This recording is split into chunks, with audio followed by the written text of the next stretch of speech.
안녕하십니까. 저는 이제 막 태권도장을 열어 관장이 된 35살 여성입니다. 사실 저는 어렸을 때 몸이 정말 약했었어요. 겨울에는 감기를 달고 살았고, 여름에는 걸핏하면 장염에 걸려서 매주 병원을 갔다고 해도 과언이 아닐 정도로 몸이 유독 약했습니다. 이런 저를 걱정하시던 부모님은 제가 체력과 면역력을 길러야 한다며 태권도를 보내셨어요. 그 태권도는 동네 다른 태권도와는 다르게 여자 관장님이 계셨는데 그 관장님이 저를 유난히 예뻐해 주셨습니다. 저는 그 관장님이 참 멋져 보였고 나중에 반드시 태권도 관장이 되어야겠다고 다짐했어요. 그래서 열심히 태권도 수련을 했고 그 결과 지금은 태권도 관장까지 하게 되었답니다. 제가 지금 이렇게 관장을 하기까지 정말 많은 일이 있었는데 얼마 전에 겪었던 아주 황당하고 기가 막힐 일을 여러분께 들려드리고자 사연을 보냅니다. 먼저 우리 부모님은 동네에서 꽤 크고 유명한 한정식집을 하고 계세요. 부모님이 운영하시는 한정식집은 맛도 좋고 분위기도 좋아서 상견례나 중요한 모임을 할 때 많이 예약하십니다. 부모님께서는 항상 정직하게 가게를 운영하셨고 누구보다 열심히 일하셨어요. 그래서인지 우리 집은 어릴 때부터 부유했고 외동딸이었던 저는 부모님의 사랑을 듬뿍 받으며 남부럽지 않게 자랐습니다. 지금부터 2년 전, 그때는 태권도장을 열기 전이었어요. 원래는 근처 다른 지역에서 대학 선배를 도와 태권도 사범으로 일했는데 대학 선배가 집안 사정상 지방으로 내려가게 되면서 태권도장 문을 닫게 되었습니다. 저는 바로 다른 태권도의 사범 자리를 알아봤지만 생각보다 일이 빨리 구해지지 않았어요. 그래서 당분간은 일을 구하며 부모님 식당에서 부모님을 도와드리고 있었습니다. 하루는 식당에 있는데 부모님이 웬 가족 손님과 엄청 반갑게 인사를 했어요. 가까이 가보니 내 가족이었는데 아버지, 어머니로 보이는 분들과 30대 정도로 돼 보이는 아들, 그리고 5살 정도 돼 보이는 귀엽게 생긴 남자아이 이렇게 넷이 있었습니다. 오래 근무하신 직원분의 말로는 이분들은 단골 손님으로 우리 집 근처에서 잘 나가는 태권도장을 가족끼리 운영하고 있다고 했어요. 엄마는 손님들과 인사하시다가 저를 발견하시고는 와보라고 손짓을 하시더니 우리 딸도 태권도 사범이라고 하며 태권도장 가족에게 인사를 시켜주셨습니다. 저는 인사를 하며 30대 정도로 돼 보이는 아들의 이름을 알게 되었는데 그의 이름은 박지훈이었고 나이는 33살인 저보다 7살이나 많았어요. 솔직히 저는 30대 초반 정도로 보았는데 나이가 40이라는 소리를 듣고 정말 동안이라고 생각했습니다. 지훈 씨의 어머니는 저에게 너무 인상이 좋다며 혹시 결혼했냐고 물으셨어요. 엄마는 태권도장에 남자가 많았을 텐데도 어떻게 된 애가 남자를 한 번도 집에 데리고 오지 않았냐며 제발 좀 이제 결혼 좀 했으면 좋겠다고 웃으며 이야기하셨습니다. 지훈 씨의 어머니는 엄마의 말을 듣고 환하게 웃으며 자식 일이 원래 내 맘대로 되지 않는다고 빨리 좋은 소식 들리길 기대한다고 하셨어요. 그날 지훈 씨네 가족은 꽤 비싼 정식을 시켰고 음식을 아주 만족스럽게 먹으며 다음에 또 오겠다고 하고 가셨습니다. 며칠 후 저는 평소처럼 부모님 식당에서 일하고 있었는데 엄마가 잠깐 와보라고 했어요. 저번에 봤던 단골 손님들이 태권도장을 운영한다고 했던 것을 기억하냐고 물으시더니 손님 중 아버지, 즉 태권도 관장님한테 전화가 왔는데 일하던 사범이 관둬서 새로운 사범을 빨리 구해야 한다는 거예요. 그러면서 저보고 일할 생각 없냐고 물었다고 합니다. 저 역시 일을 구하고 있어서 엄마의 말이 솔깃했고 당연히 일하고 싶다고 했어요. 그리고 다음 날 저는 태권도장에 방문하여 면접을 보았고 그 뒤로 박지훈 사범님과 일하게 되었습니다. 첫 출근 날 사범으로 일하긴 했지만 친한 선배의 도장에서만 오랫동안 일했기에 다른 도장은 처음으로 간 것이었어요. 그래서인지 긴장이 너무 되었는데 박지훈 사범님은 저에게 친절하게 대해주었습니다. 사범님의 아버지인 관장님도 너무 긴장하지 말라고 하며 어려운 일 있으면 언제든지 말하라고 했고, 태권도에서 실장님으로 계시며 태권도 차량 운전을 해주시고 원비 관리를 하는 어머니 역시 우리 어렵게 생각하지 말라고 하셨어요. 흔히들 가족들이 운영하는 회사나 도장은 절대 가지 말라고 하던데 여기는 그래도 다들 친절하시고 잘 대해주셨습니다. 정신없이 시간이 지나고 어느덧 오후 5시가 되었어요. 그 시간에는 유치부 아이들이 어린이집이나 유치원을 마치고 많이 왔었습니다. 귀여운 아이들이 줄지어 오는데 그중에 눈에 띄는 아이가 하나 있었어요. 바로 저번에 부모님 식당에 가족들과 함께 온 5살 남자아이였습니다. 이 아이의 이름은 박정민이었고 사범님과는 유독 친해 보였어요. 둘이 인사하고 같이 있는 모습을 보니 너무 닮았었고 그냥 보면 부자 관계인 것처럼 보일 정도였습니다. 저는 사범님께 정민이와 어떤 관계인지 물었어요.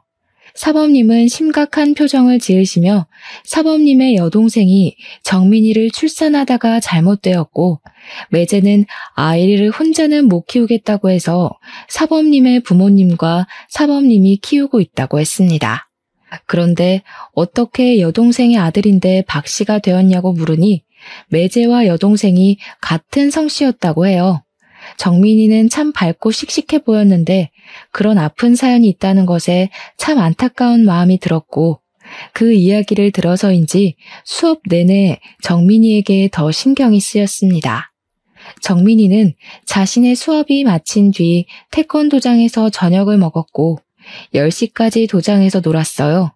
저는 중간중간 쉬는 시간에 정민이와 시간을 보냈습니다. 정민이는 처음에는 낯을 가리는 듯 했지만 점점 시간이 갈수록 저에게 이모라고 부르며 저를 잘 따랐고 귀여운 정민이 덕에 첫날의 긴장감이 조금 풀어졌어요. 그 뒤로 저는 아주 재밌고 보람차게 태권도 사범으로 일할 수 있었습니다.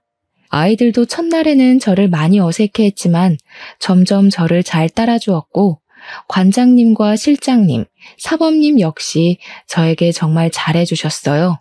특히 사범님은 여자 혼자 밤늦게 다니면 위험하다며 항상 수업이 끝나면 집까지 데려다 주셨습니다. 10시에 수업이 끝나고 도장 정리를 하면 빠르면 밤 10시 반, 늦으면 밤 11시가 되는 데다가 집이 사범님의 집과 반대편이라 괜찮다고 하는데도 매번 집 앞까지 차로 태워다 주셨어요. 항상 차로 태워다 주시는 것이 너무 감사하기도 했고 둘 다 그 시간이 되면 출출하기도 해서 저와 사범님은 종종 집 앞 편의점에서 간단히 차나 샌드위치 또는 삼각김밥 같은 것을 먹었습니다. 더 좋은 것을 사드리고 싶었지만 시간이 너무 늦기도 했고 사범님이 편의점 음식을 좋아한다며 굳이 편의점으로 가셨어요. 편의점에서 같이 음식을 먹으며 알게 되었는데 사범님은 땅콩 알레르기가 있다고 했습니다. 저는 땅콩잼이나 땅콩을 정말 좋아해서 집에서도 종종 간식으로 먹는데 이 맛있는 땅콩을 먹지 못하는 사범님이 조금 안 됐더라고요. 우리는 그 뒤로도 수업이 마친 후 편의점에서 간식을 먹으며 이야기를 많이 나눴습니다. 나이차가 7살이나 났지만 생각보다 대화가 꽤 잘 통했고 사범님 역시 저와 함께 퇴근하고 편의점에서 수다 떠는 것을 정말 좋아하시는 듯 했어요. 그렇게 점점 친해진 우리는 5개월 정도 후 연인 사이가 되었습니다. 솔직히 7살이라는 나이 차이와 사범님이 40대라는 것이 부담스러웠지만 대화하다 보면 나이가 많아서 불편한 점이 하나도 없었어요. 오히려 수업할 때나 학부모들을 만날 때 항상 차분하고 쉽게 흥분하지 않는 모습을 보며 정말 배울 점이 많다는 생각이 들었고 이런 사람과 결혼한다면 평생 행복할 수 있겠다는 생각까지 했습니다. 사범님 역시 저와 생각이 크게 다르지는 않았는지 저에게 결혼하자는 이야기를 했어요. 제 나이 역시 적은 나이는 아니었기에 우리는 결혼을 생각하고 관장님, 실장님, 그리고 우리 부모님께도 말씀드리기로 했습니다. 먼저 관장님과 실장님께 말씀드렸더니 사실 눈치채고 있었다면서 평소에도 종종 둘이 결혼했으면 좋겠다는 생각을 하셨다고 해요. 그러면서 앞으로 잘 만나보라고 적극적으로 응원해 주셨습니다. 또한 두 분은 도장이 아닌 밖에서는 관장님을 아버지로, 실장님을 어머니로 불러달라고 하셨고, 두 분 역시 이제 도장 밖에서는 저를 며느리라고 부르기로 하셨어요. 며칠 뒤 우리 부모님께도 인사를 드리러 갔습니다. 사실 우리 부모님은 제가 하는 일에 크게 반대를 하신 적이 없으셨고 항상 제 생각과 의견을 적극적으로 지지해 주셨기에 이번에도 당연히 그러실 줄 알았어요. 그런데 첫 인사 후 엄마가 저에게 진짜로 결혼할 생각이 있냐고 물으셨습니다. 그래서 저는 당연히 결혼할 생각으로 만나고 있다고 했어요. 엄마는 솔직히 그다지 좋지는 않네. 아무래도 7살이나 위라는 것도 마음에 걸리고 뭔가 인상이나 느낌이 그다지 좋지가 않아. 뒤로 꿍꿍이가 있는 것 같은 느낌이야. 주은아, 엄마가 아무래도 불안해서 그런데 일단은 결혼은 하지 말고 조금 더 생각해보는 건 어떻겠니? 아니야. 내가 지난 5개월 동안 보니까 사범님 아이들에게도 잘하고 학부모님들 사이에서도 인기도 꽤 많아. 수업할 때 보면 사람도 차분하고 겪어볼수록 괜찮은 사람이야. 엄마가 식당 운영하면서 별의별 사람들을 다 봐서 사람 하나는 기막히게 보는 것 알지? 한번 엄마 믿고 조금만 떨어져서 다시 봐봐. 뭔가 느낌이 싸한 게 좋지 않아. 엄마는 자꾸 예비 남편의 느낌이 좋지 않다며 결혼은 조금 더 신중히 결정하라고 하셨습니다. 저는 사실 그런 엄마가 이해가 잘 되지 않았고 괜한 걱정을 하고 있다고 생각했어요. 엄마는 저와 예비 남편의 사이를 반대했지만 저와 예비 남편은 그러면 그럴수록 더 사이가 돈독해졌습니다. 예비 시부모님 역시 태권도장에서 매일 보며 저를 정말 한 식구처럼 대해주셨어요. 그러던 어느 날이었습니다. 예비 시어머니와 예비 남편이 도장에서 필요한 물품들을 사러 잠시 나갔고 도장에는 저와 예비 시아버지 둘이 있었어요. 예비 시아버지와 이런저런 이야기를 나누다가 정민이 이야기가 나왔습니다. 우리 둘째 아들이 사고만 안 났어도 정민이가 더 씩씩하게 자랐을 텐데 내가 못해준 게 많아서 그저 안타까울 따름이야. 예비 시아버지는 둘째 아들이 사고를 당했었다는 식으로 말씀하셨습니다. 분명히 예비 남편이 정민이가 여동생의 아들이라고 했고 출산하다가 잘못되었다고 했는데 예비 시아버지는 아들이라고 하니까 이상했어요. 둘째 아들이라고요? 저번에 지윤 씨는 여동생이 있었다고 말했는데. 아, 맞다. 그랬지 참. 그때 사고를 당한 것이 너무 충격이라 내가 이렇게 깜빡해. 그런데 사고를 당했다고요? 혹시 무슨 사고요? 자동차 사고란다. 아유, 이 이야기는 더는 하기 힘들구나. 얼른 수업 준비하자. 예비 시아버지와 예비 남편은 예비 남편의 동생에 대한 말이 달랐고 황급히 말을 돌리려고 하는 예비 시아버지의 모습도 뭔가 수상했습니다. 저는 예비 남편에게 퇴근하며 확실히 물어봐야겠다고 생각했어요. 예비 시아버지와 대화를 마친 후 도장을 청소하려는데 예쁘게 생긴 여자아이와 엄마가 태권도에 등록하러 왔습니다. 그 여자의 이름은 김민희였어요. 민희 엄마가 관장님인 예비 시아버지와 대화를 마친 후 태권도를 등록했습니다.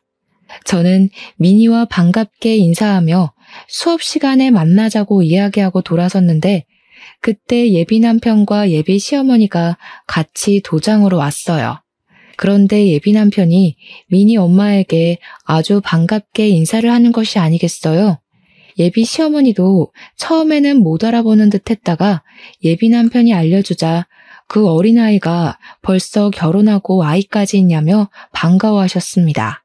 예비 남편은 뒤에 서 있던 저를 부르더니 민희 엄마가 초등학교 동창으로 옆집에 살며 부모님끼리도 친하게 지내던 사이였다고 했어요. 그리고 민희 엄마에게는 저를 태권도 사범님이자 결혼할 사람이라고 소개했습니다. 미니 엄마는 둘이 아주 잘 어울린다고 하며 여자 사범님이 있어서 더 편하고 마음이 놓인다고 했어요. 저는 미니 엄마께 인사 후 수업에 들어갔습니다. 그날도 모든 수업을 무사히 마치고 예비 남편은 항상 그랬듯 저를 집까지 데려다 주었어요. 집에 가는 차 안에서 예비 남편에게 예비 시아버지께서 여동생이 차 사고를 당했다고 말씀하시던데 저번에 출산하다 잘못했다고 하지 않았냐고 했습니다. 제 말에 예비 남편은 순간 당황한 표정을 짓다가 이내 슬픈 표정을 지었어요. 그러더니 사실은 아기를 낳으러 가는 길에 차 사고가 났다고 했습니다. 그러면서 여동생에 관한 이야기는 집에서 금기어니 절대 하지 말라고 했어요. 부모님이 한동안 정말 죽을 정도로 힘들어하시다가 여동생의 사진이며 흔적을 모두 다 지우고 이제야 마음 잡으셨으니 괜히 이야기 꺼내지 말라고 신신당부를 했습니다.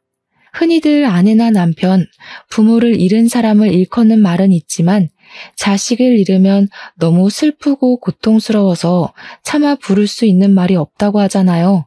저는 그 말을 떠올리며 예비 남편에게 충분히 그 마음이 공감된다고 하며 예비 시부모님 앞에서 동생에 관한 이야기는 절대 꺼내지 않겠다고 했습니다. 그렇게 2개월이 지났어요. 2개월 동안 저는 계속 사범으로 일하고 있었고 부모님은 여전히 예비 남편을 곱지 않은 시선으로 보고 있었습니다. 그리고 변화가 있다면 제가 미니 엄마와 친해졌어요. 미니 엄마는 매일 수업이 끝나고 미니를 데리러 도장에 오셨는데 그때 오며 가며 인사하고 한마디씩 하다가 친해졌고 서로 자연스레 연락처도 주고받게 되었습니다. 하루는 미니 엄마와 이야기를 나누다가 제 결혼 이야기가 나왔어요. 결혼 준비는 잘 돼가요? 우리 실장님 옛날에 나만 보면 딸이 없어서 딸 삼고 싶다고 하시더니 정말 딸 같은 사범님이 며느리가 되어서 좋으시겠네.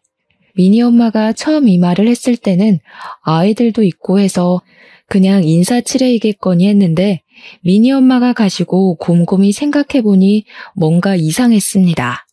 예비 남편과 예비 시아버지는 정민이가 예비 남편의 여동생의 아들이라고 했잖아요. 이 말은 예비 시어머니에게 딸이 있었다는 말인데 어린 시절을 예비 남편과 함께 보낸 미니 엄마는 딸이 없었다고 말을 했습니다. 저는 확실히 알아봐야겠다는 생각에 쉬는 시간에 예비 남편 몰래 미니 엄마에게 전화했어요. 먼저 미니에 대해 알려드릴 것이 있다며 미니의 수업 태도를 칭찬한 후 예비 남편에게 여동생이 있었다고 들었는데 맞는지 물었습니다. 여동생은 무슨 여동생이에요. 지훈이 외동아들이라서 형제 있는 친구들을 많이 부러워했어요. 우리 반 친구들이 다들 둘, 셋 형제가 있었는데 지훈이만 유일한 외동아들이라 확실히 기억해요. 나는 맨날 언니랑 싸워서 혼자인 지훈이가 정말 부럽기까지 한걸요. 미니 엄마는 끝까지 지훈이가 외동아들이라 했고 저는 이 모든 상황이 이상했습니다. 왜 예비 시아버지와 예비 남편은 없는 동생을 만들어서 있다고 하는 것이며 동생이 없다고 한다면 정민이는 도대체 누구의 아들이라는 것인지 하는 의문이 들었어요.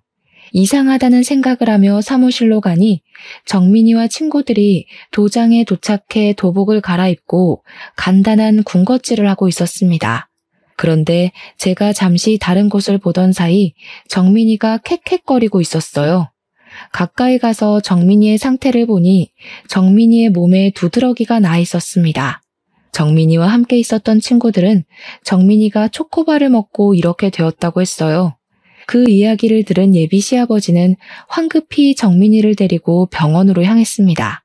그때 예비 남편은 수업 중이었고 수업을 마친 예비 남편에게 정민이가 초코바를 먹고 두드러기가 나서 병원에 갔다고 하니 정민이가 땅콩 알레르기가 있다고 했어요. 다행히 정민이는 병원에서 주사를 맞은 후 나아졌고 이날 예비 시아버지는 바로 집에 가서 정민이를 돌봤습니다. 예비 남편 역시 그날은 정민이 때문에 바로 집에 가야 할 것 같다고 해서 퇴근 후 저 혼자 집으로 향했어요. 혼자 집에 가며 생각해보니 뭔가 이상했습니다. 예비 남편이 땅콩 알레르기가 있다고 했는데 정민이도 땅콩 알레르기가 있었고 외모도 둘이 너무 판박이었어요. 설마 정민이가 예비 남편의 아들인가 하는 생각이 들었고 만약 이게 사실이라면 예비 남편이 결혼을 한번 했을 수도 있겠다는 생각이 들었습니다. 이 생각까지 한 저는 결혼 전에 제대로 예비 남편에 대해 알아보기로 했어요. 다음 날 아침에 8시에 눈을 떴는데 원래라면 이 시간에 집에 계셔야 할 부모님이 계시지 않았고 전화해도 받지 않았습니다. 두 분이 어디 가셨나 싶어 일단 씻고 나왔는데 부모님이 집에 오셨어요. 어디를 다녀오셨냐고 하니 가게 직원이 용한 무당집을 소개해줘서 제 사주를 보고 오셨다고 하셨습니다. 저는 원래 사주를 잘 믿지 않아서 그런 거를 왜 보냐고 했지만 그래도 제 사주를 봤다니 궁금하기는 했어요. 무당이 뭐라고 했는지 물어보니 건강이고 뭐고 다 좋은데 지금 만나고 있는 사람과는 절대 결혼하지 말고 제 결혼 후는 38살에 들어오니 그때까지 기다리라고 했다는 것입니다. 그러면서 부모님 두 분 다 어지간하면 이런 이야기 안 하는데 아무래도 첫인상도 그다지 마음에 들지 않고 이래저래 숨기는 것이 많은 것 같다며 한번 그 사람에 대해서 자세히 알아보라고 하셨어요. 원래 저는 사주나 점을 잘 믿지 않는 성격이나 이전에 의심스러운 부분이 한둘이 아니었기에 일단 알겠다고 했습니다. 그날 오후 예비 남편이 수업에 들어가야 하는데 사무실에서 자꾸 무엇을 찾았어요. 무엇을 찾냐고 물으니 수업 관련 자료를 차에 두고 온 것 같다고 하며 미안한데 잠깐 자신의 차에서 가져다 달라고 하며 차키를 건네주었습니다.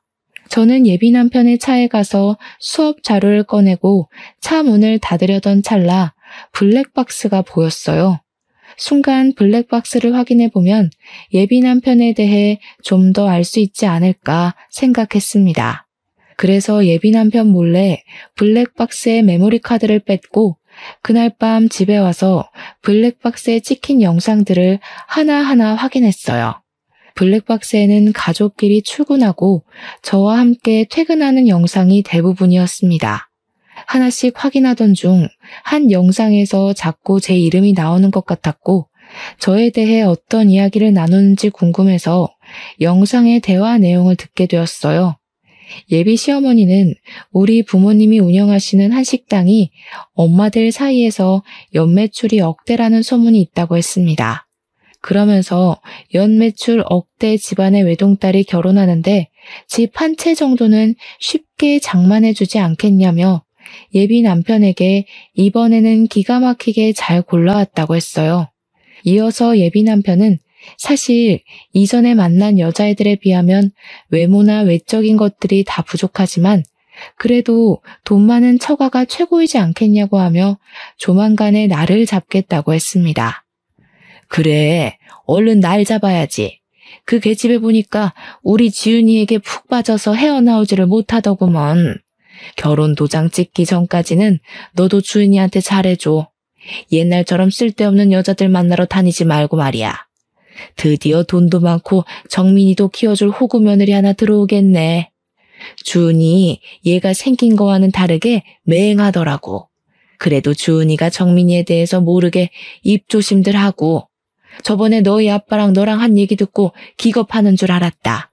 정민이가 박씨이면 당연히 아버지가 박씨일 테니까 남동생이 있어야지 여동생이 뭐니 여동생이. 머리가 그리 안 돌아가? 뭐 이래저래 핑계대서 잘 넘어가긴 했다만 아무튼 너 조심해. 하마터면 우리의 계획이 다 물거품 될 뻔했잖아. 나도 모르게 여동생이라고 나와버렸어요. 미안해요. 뭐 어찌 됐든 이제 우리 정민이에게도 부자 엄마 생기겠네. 우리 정민이 축하해. 예비 남편의 말에 정민이는 뭔지도 모르고 그저 신나서 웃고 있었습니다. 이 영상을 본 저는 충격에 빠졌고 도대체 예비 남편은 어떤 사람인지 궁금했어요. 일단 저는 이 블랙박스 영상을 저장 후 지역에서 가장 유명한 흥신소에 예비 남편의 뒷조사를 의뢰했습니다. 며칠 후 흥신소에서 연락이 왔는데 블랙박스 영상보다 더 충격적인 사실들이 가득했어요. 흥신소 직원의 말에 의하면 예비 남편은 20대였을 때 클럽에서 만난 여자를 임신시켜서 결혼했었습니다. 그런데 예비 남편이 자신의 아이를 임신한 아내를 내팽개치고 계속 클럽에 다니며 다른 여자를 만나러 다녔어요. 이로 인해 큰 스트레스를 많이 받은 아내는 유산했고 바로 이혼했다고 합니다. 그 뒤로도 정신을 못 차리고 계속 클럽에 다니며 이 여자 저 여자 만나고 다니며 제대로 된 직장도 못 구하고 어느덧 30살이 되었어요. 나이를 적지 않게 먹은 예비 남편은 이제 뭐라도 해야겠다는 생각에 태권도 관장인 예비 시아버지 밑에서 태권도 교범으로 일하기 시작했습니다. 교범은 수련자 출신의 지도자로 정식 사범은 아니에요. 사실 정식 사범이 되려면 태권도 4단 이상의 사범 자격증에 생활 스포츠 지도사 자격증까지 있어야 하지만 예비 남편은 태권도 4단까지는 땄으나 자격증은 하나도 없는 정식 사범이 아닌 교범이었습니다. 이렇게 30살에 예비 시아버지 덕에 태권도 교범이 된 예비 남편은 한동안은 정신 차리고 열심히 일하는 듯 했지만 1년 정도 후부터 다시 클럽에 다니며 이 여자 저 여자를 만나러 다니기 시작했어요. 그러면서 클럽에서 친해지게 된 20대 여자가 있었고 예비 남편이 34살 때 그 여자는 예비 남편의 아이를 가졌습니다. 덜컥 임신이 되어버린 여자는 일단 아이를 낳아야겠다는 생각에 혼인신고나 결혼식 없이 동거를 시작하게 되었어요. 그런데 이 여자가 임신 중에도 예비 남편은 계속 클럽에 다니며 수많은 여자를 만나고 다녔다고 합니다. 그 와중에 아기는 출산했고 이 아기가 바로 정민이었고 정민이의 친모는 아이를 낳자마자 도망가 버렸어요. 그 와중에 아기는 출산했고 이 아기가 바로 정민이었고 정민이의 친모는 아이를 낳자마자 도망가 버렸어요. 그 뒤로 정민이를 친아버지인 예비 남편의 밑으로 올리려고 했으나 그렇게 하면 혹시라도 나중에 문제가 생길까봐 일부러 예비 시부모님 호적에 올려서 키우고 있었습니다. 이어서 흥신소 직원은 예비 남편이 지금도 태권도에 다니는 아이의 엄마와 몰래 만난다고 하며 저에게 사진을 여러 장 보내주었어요. 그 사진에는 예비 남편과 미니 엄마가 팔짱을 끼고 거리를 걷는 장면, 분위기 좋은 식당에서 마주보고 앉아 다정한 눈빛을 주고받으며 서로 밥을 먹여주는 장면, 외진 공원에서 스킨십을 하는 장면까지 찍혀 있었습니다. 사진들을 보니 너무 충격적이라 손이 덜덜 떨리고 숨도 잘 쉬어지지 않았어요. 사실 제가 어쩌다 보니 나이가 30이 넘긴 했지만 그동안 한 번도 제대로 누군가를 만나서 사귀어 본 적이 없었습니다. 저는 학원이다 보니 일이 오후에 시작해서 밤에 끝나지만 대부분 직장인은 오전 오후에 일하니 데이트다운 데이트를 할 수가 없었고 같이 사범으로 일하는 분들은 이성적인 호감이 생기지 않았어요. 그래서 솔직히 이렇게 제대로 누군가를 만나 사랑에 빠진 것은 예비 남편이 처음이었습니다. 그런데 이런 사람에게 뒤통수를 맞았으니 충격이 너무 컸어요. 정말 이런 말을 하면 오버라고 생각할지도 모르겠지만 정말 온 세상이 무너지는 기분이었습니다. 저는 그만큼 예비 남편을 믿었고 진심으로 온 마음을 다해 사랑했어요. 하지만 이 모든 것을 안 이상 더는 예비 남편과 결혼을 진행할 수가 없었고 얼른 태권도장을 정리하고 나와 이 사람들과 연을 끊어내야겠다고 생각했습니다. 흥신소 직원분과 충격적인 통화를 끊고 나서 가만히 생각해보니 예비 남편과 불륜을 저지르고 있는 미니 엄마에게 화가 너무 났어요. 둘이 그렇게 몰래 만나고 있었으면서 미니 엄마는 제게 그동안 친한 척을 해왔습니다. 바보같이 전혀 눈치 못 채고 좋다고 실실 웃어대는 저를 보며 미니 엄마는 얼마나 우습게 생각했을까 하는 생각이 들었어요.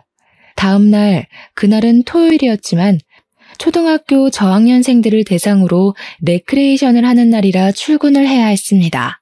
저는 태권도에 먼저 가서 아이들을 맞이할 준비를 하는데 미니가 엄마 손을 붙잡고 도장해 왔어요. 우리 태권도장 며느리 일찍 오셨네요. 부지런해서 관장님이랑 실장님이랑 정말 좋아하시겠다. 물론 우리 사범님도 정말 부럽고요. 지훈이가 어릴 때부터 참 착하고 재밌고 인기도 많았죠. 사범님은 좋겠어요? 멋진 지훈이랑 결혼해서.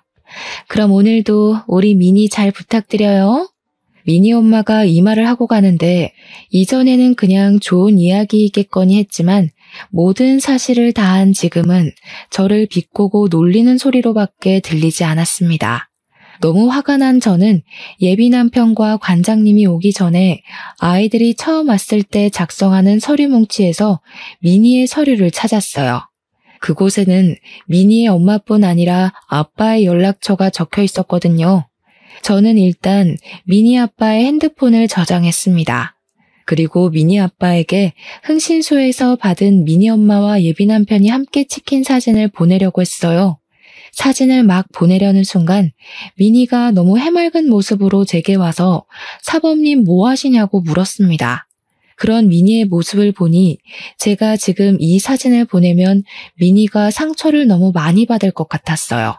그래서 일단은 그렇게까지는 하지 않았고 대신 카페에서 미니 엄마, 예비 남편, 그리고 저 이렇게 셋이서 대화를 나누고 끝내야겠다고 생각했습니다.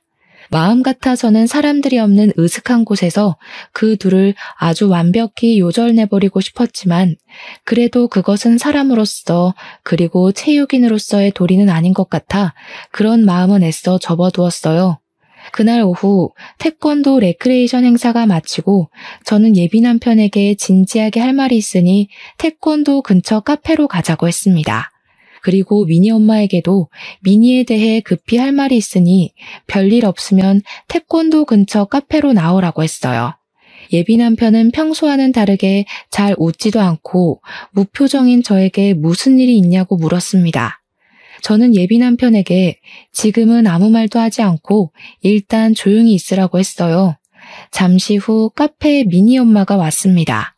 미니 엄마는 처음에는 제 모습만 보고 미니에게 무슨 일 있냐고 했다가 제 앞에 앉은 예비 남편을 보고 놀란 표정을 지었어요. 일단 박지훈 사범, 아니지, 교범 옆에 앉으시고 우리 이제 진실을 이야기해 볼까요? 두 분, 이 사진 좀 보세요. 저는 흥신소에서 받은 사진들을 예비 남편과 미니 엄마에게 보여주었습니다. 둘은 제가 내민 사진을 보고 크게 당황해했어요. 주은아, 그니까 이 사진이 어떻게 된 거냐면 말이야. 말했잖아. 나랑 얘랑 초등학교부터 동창이라고. 그래서 허물없이 거의 가족처럼 지냈었어. 그냥 그뿐이야. 그리고 얘는 이미 남편도 있고 미니도 있는데 내가 어떻게 얘한테 다른 마음을 먹겠어. 게다가 내게는 하나뿐인 주은이도 있는데 겨우 나랑 얘랑 친하게 밥 먹는 것 가지고 그랬던 거야? 에이, 난 또 뭐라고. 오해 풀어 주은아. 예비 남편은 별거 아니라는 표정을 지으며 아주 태연하게 변명을 늘어놓았습니다. 그래서 이번에는 저번에 저장했던 블랙박스 동영상을 보여주었어요. 동영상에서 자신이 가족들과 대화한 내용을 듣던 예비 남편은 연겁 후 물을 마시며 초조해하는 모습을 보였습니다. 너는 여동생이 있었다 하고 아버님은 남동생이 있었다는데 너 옆에 있는 미니 엄마 아니지? 너 상간녀는 네가 동생이 없었다잖아. 게다가 정민이는 너와 붕어빵에 너랑 똑같은 땅콩 알레르기까지 있는 게 너무 수상쩍더라고. 그래서 몰래 너 뒷조사를 했더니 아주 가관이더라. 20대, 30대를 여자 만나고 임신시키며 아주 청춘을 뜨겁게 불태웠던데 어쩜 그렇게 감쪽같이 속일 수 있어? 그리고 정민이도 네 아들이잖아. 뭐야? 네가 그걸 다 어떻게 알았어? 아니야, 다 거짓이야. 거짓은 무슨, 증거가 이렇게 차고 넘쳤는데 어디서 발뺌을 하려고 그래. 재버릇 걔 못 준다더니 40대가 된 지금도 여전히 불륜을 저지르고 있고 대단하다. 정말 대단해. 미니 엄마도 이런 사실 다 아세요? 이러든 저러든 뭐 어때? 우리가 서로 좋기만 하면 그만이지. 안 그래? 네가 뭐 어찌할 건데? 서로 사랑하는 것도 죄야? 죄냐고. 와, 어쩜 이렇게 다 들통나도 뻔뻔하실까. 미니에게 이런 사실 다 알게 하려다가 말았어요. 착하고 여린 미니가 상처받을까 봐요. 저는 카페라서 최대한 조용히 이야기하려고 했지만 미니 엄마가 너무 흥분한 나머지 큰 소리로 저에게 서로 사랑하는 게 죄냐며 말하는 통에 카페에 있던 사람들이 예비 남편과 미니 엄마가 불륜 관계임을 알게 되어버렸습니다. 예비 남편은 이런 이야기를 하려면 사람이 없는 데서 해야지 왜 이렇게 사람들이 많은 카페로 왔냐고 하며 얼굴을 필사적으로 가리려고 했어요. 사람 없는 데로 가면 내가 눈 돌아가서 너네 두 연놈들 요절을 낼 것 같아서 그랬다. 난 그래도 최대한 너네들에게 신사적으로 말하려고 했는데 모든 산통을 깬 것은 바로 너네야. 우리 이렇게 끝내. 우리 결혼은 없던 일로 하고 태권도도 이제 관둘 거야. 그리 알아. 저는 카페에서 나와 다시 태권도로 갔습니다. 태권도에는 예비 시부모님이 있었고 저는 예비 신부님에게 정민이의 실체부터 예비 남편의 실체까지 모든 사실을 다 알았으니 파혼하고 서로 불편하니 태권도도 더는 나오지 않겠다고 했어요. 그러나 예비 시부모님은 오해라고 하며 저를 필사적으로 붙잡았고 그러던 중에 예비 남편이 태권도장으로 왔습니다. 이렇게 아무 대책 없이 관둬버리면 당장 수업은 어쩌라고. 지금 너 만약에 관두면 우리 너한테 손해배상 청구 소송해버릴 거야? 손해배상 청구? 웃기고 자빠졌네. 그래, 어디 해봐. 우리 집 한식당으로 돈 많이 버는 거 알지? 그럼 나는 최고의 변호인단 꾸려서 너랑 네 상간녀 그리고 단체로 나를 속인 너희 부모까지 상대로 소송 넣을 거야. 어디 그뿐인 줄 아니? 이 동네 모든 맘카페며 지역에 너에 대한 소문 쫙 퍼뜨려서 다시는 이 동네에서 얼굴 못 들고 다니게 할 거야. 그럼 내가 더 타격이 클까? 네가 더 타격이 클까? 어디 한번 네 대가리 한번 잘 굴려봐. 저는 끝까지 뻔뻔한 예비 남편에게 환멸을 느끼며 태권도장에서 나왔습니다. 그리고 집에 가서 부모님께 모든 사실을 말씀드리고 지금 한바탕 싸우고 파혼하고 오는 길이며 이제 그 태권도장에서 일하지 않을 것이라고 했어요.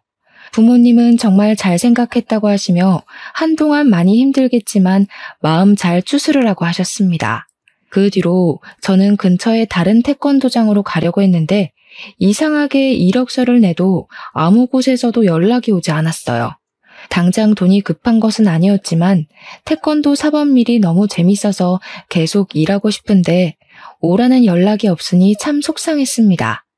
하루는 사범을 구하고 있던 집 근처 태권도장에 이력서를 들고 무작정 찾아갔어요. 그 태권도 관장님은 제가 사범으로 일하고 싶다고 하자 반가워하시더니 제 이력서를 보고는 같이 일 못하겠다고 하셨습니다. 도대체 제가 어떤 점이 마음에 안 드시냐고 했더니 하시는 말씀이 사실은 직전에 근무한 태권도 관장, 즉 전 예비 시아버지가 이 지역 모든 태권도 학원에 저에 대한 이상한 소문을 냈다고 해요. 그 소문은 제가 이 남자 저 남자 만나고 다니는 꽃뱀이니까 젊은 남자 사범들이 있는 태권도에서는 절대 저를 채용하지 말라고 했다는 것입니다. 게다가 자기 기분이 좋지 않으면 아무 말 없이 그냥 간둬버린다는 소문까지 퍼뜨렸고 이 소문을 들은 지역의 관장님들이 제 이름과 제가 근무했던 직전 태권도만 보고 다들 채용을 하지 않았던 것이에요. 관장님의 이야기를 들으니 정말 피가 거꾸로 솟는다는 기분이 어떤 의미인지 알 것 같더라고요. 저는 솔직히 한동안 진심으로 사랑했던 사람이었기에 그냥 깔끔하게 파혼으로 끝내려고 했습니다. 그런데 전 예비 남편과 그 가족들은 온갖 추잡한 방법으로 뒤에서 저를 욕먹이고 있었어요. 세상에 그 어떤 말로도 표현이 안 될 정도로 화가 잔뜩 난 저는 가만히 있을 수 없었습니다. 저는 제가 속한 지역 태권도 협회 카페에 들어가 저의 전 예비 남편에 대한 모든 사실을 올렸어요. 20대부터 클럽에 다니며 이 여자 저 여자 만나 2번이나 임신시킨 사실부터 아이를 낳고 그 아이를 자신의 부모님 호적에 올린 것, 그리고 지금도 여전히 학부모와 불륜을 저질러서 파혼당해놓고 저를 파렴치한 인간으로 만든 것까지 모든 사실을 글로 적었습니다. 또한 제가 이력서를 냈던 태권도장에 찾아가 모든 사실을 태권도 관장님들께 말씀드렸어요. 관장님들은 이런 일이 있을 줄은 꿈에도 몰랐다며 단순히 소문만 듣고 오해해서 미안하다고 하셨습니다. 그런데 나에 대한 안 좋은 소문은 이게 다가 아니었어요. 제가 다른 태권도를 돌아다니며 저에 대한 오해를 풀 때 웬 아이 엄마가 제 얼굴을 보고 놀라하며 아주 못마땅한 얼굴로 위아래를 훑으셨습니다. 저는 처음 보는 사람이 저를 아주 기분 나쁘게 쳐다보니 어이가 없어서 혹시 저를 아시느냐고 물었어요. 대화를 나눠보니 그 엄마는 바로 미니 엄마와 알던 사이였는데 미니 엄마가 저에 대한 이상한 소문을 엄마들 사이에 퍼뜨리고 다녔더라고요. 그래서 이미 그 태권도장 엄마들은 저를 아주 평소 행실이 좋지 않은 질 나쁜 사범으로 알고 있다고 했습니다. 저는 그래도 미니를 생각해서 조용히 넘어가려고 했는데 그렇게 더럽고 추잡스럽게 나오는 미니 엄마도 그냥 두면 안 되겠다는 생각이 들었어요. 일단 미니 아빠 번호로 제가 가지고 있던 예비 남편과 미니 엄마의 다정한 사진을 보냈습니다. 그리고 제 핸드폰에 저장되었던 태권도장 아이들의 엄마에게 현재 미니 엄마가 퍼뜨리고 다니는 소문은 다 거짓이고 사실은 태권도 사범과 미니 엄마가 불륜을 저질렀다고 하며 사진을 보냈어요. 그리고 그 주 주말 식당에서 부모님을 도와 일하고 있는데 전 예비 시부모님, 전 예비 남편, 그리고 미니 엄마까지 나란히 왔습니다. 어서 오세요. 어디 불륜 모임이라도 하러 오셨나 봐요? 저기 화장실 앞자리에 가서 앉으시던가요? 이 인연이 정신 나갔어? 그 사진들을 미니 아빠한테 보내면 어떡해? 우리 미니가 받을 상처는 생각 안 해봤어? 네가 그러고도 애들을 가르치는 사범이야? 우리 미니 상처받아서 요새 나랑 말도 안 해. 애가 웃지도 않고 그저 죽을 상이라고. 이제 어쩔 거야? 우리 미니 어떻게 할 것이냐고. 그래서 어쩌라고요? 그렇게 미니 생각하시는 분이 미니 태권도를 가르치는 사람이랑 바람이 나셨어요. 자식을 생각하면 적어도 그런 짓은 하지 말았어야 할 거 아니야. 네가 태권도 협회에도 글 올리고 이 지역 관장들한테도 이상한 이야기해서 우리 태권도 아이들 다 등록 취소했다. 우리 태권도장 이제 문 닫게 생겼어. 평생을 태권도 하며 살아왔는데 우리 가족 이제 뭐 먹고 살아? 아줌마네가 저지른 일 때문에 이렇게 됐는데 왜 저한테 그러세요? 저 그래도 한동안 가족처럼 생각했던 사람들이었으니 조용히 넘어가려고 했는데 가만히 있으니 다들 저를 아주 개코딱지로 보셨나 봐요. 당신네 아들이랑 당신네가 작정하고 과거 많고 친아들까지 속이며 결혼시키려고 해놓고서는 왜 여기 와서 저한테 시비이고 난리이신데요? 나 참 어이가 없어서.